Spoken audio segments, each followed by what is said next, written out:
Meet Adrien, my little brother. Well, maybe not so little brother. And my best friend.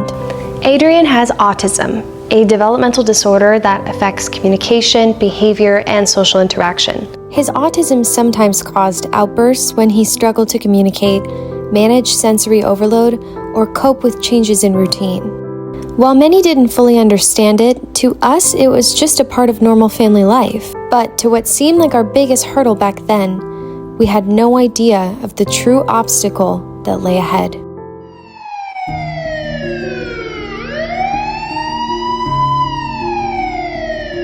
Adrien was at his school, Bret Harte Middle in San Jose, when he used a small rock to etch the letters ADRX on the sidewalk. The abbreviation is how Adrien often signs his name on school assignments. The letters measure just 6 inches tall, but the school believed they were big enough a reason to involve campus police. Adrien was arrested at 13. In his innocence, he thought that other kids would see this and think that he was cool and want to be friends with him, but that's not what happened. The school saw it and charged him with vandalism, then arrested him.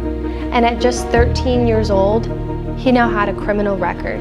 Called me to the office and said, hey, you did something wrong. I think we have to call the cops on you now. How did you react? Fear to my toes, to my brain. Fear. They said, if you won't sign the citation, we're bringing handcuffs in. The crime is vandalism. My family hit rock bottom. Having a criminal record is detrimental to anyone's future, especially a child's. Like the end of the world, because it's your child.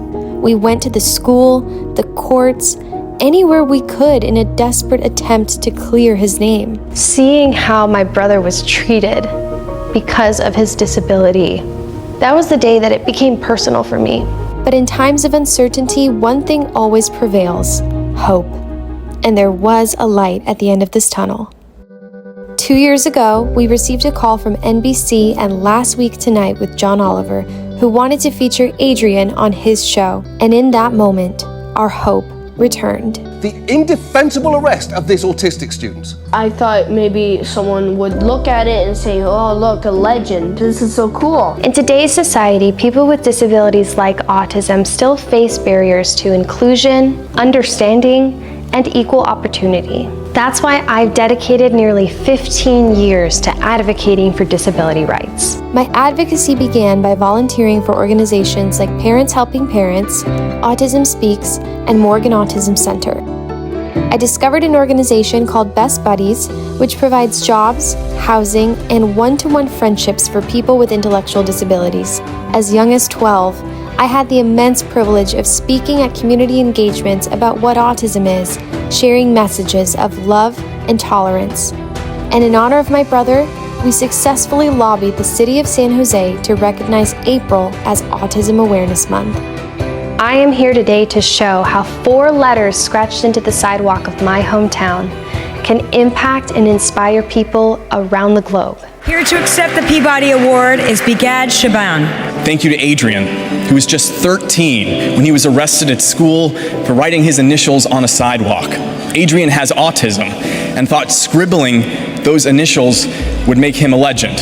For the record, that kid was and remains a legend. We even put Adrien's initials onto the set behind me to make it absolutely clear to everyone that a legend was very much here. He taught me that a legacy is not about fame or recognition.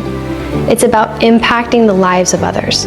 Since joining the Miss World organization, I've had the honor and privilege of visiting classrooms filled with bright neurodiverse minds, dancing alongside teens at inclusive proms, and walking hand in hand with friends at Best Buddies events. These moments are a powerful reminder that true beauty lies in acceptance, joy, and unity. The journey continues, and so does my purpose, to be a loving big sister. Pericles once said, "What you leave behind is not what is engraved in stone monuments, but what is woven into the lives of others." This work goes far beyond a crown. It is a global call to action to build a future where every person, regardless of ability, is celebrated for who they are and empowered to shine. It is my purpose to share my brother's story around the world and to show how people with disabilities should be seen fairly, treated equally, and to say, legends aren't born, they're made.